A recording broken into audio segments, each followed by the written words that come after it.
Ассаламу алейкум, дорогие друзья, уважаемые подписчики. Это видео записывается 16 мая 2019 года.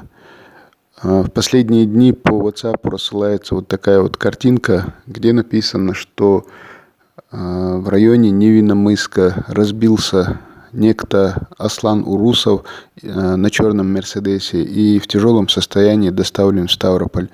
Написано, что не могут связаться с его родными, просят помощи.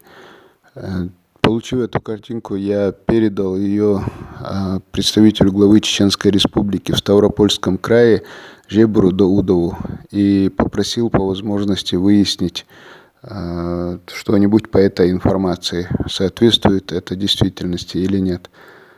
Вот 15 мая Жебр мне ответил, что 15 мая он опрашивал, связывался с постами ДПС, вот и с той, и с другой стороны, практически от Ставрополя до Минвод. Но, к сожалению, никакой информации от сотрудников ГАИ о том, что в последнее время произошла бы такая авария, нет. Никакой информации он не нашел. Вполне возможно, что это просто очень старая картинка, может быть, ей несколько месяцев, а то и несколько лет. Поэтому в последнее время эта информация не подтверждается.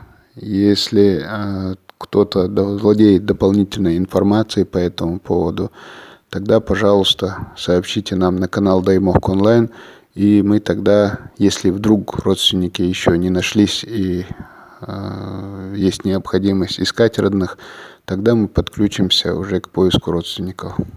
Спасибо за внимание.